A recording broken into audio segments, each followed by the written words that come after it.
Welcome back to another technical video. Today we're going to be going through your question, answering it, and hopefully finding that solution.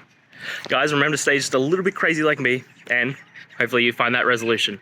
Now, let's continue on to the video.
And that's it, guys. I hope this video has helped you find that solution that you're looking for.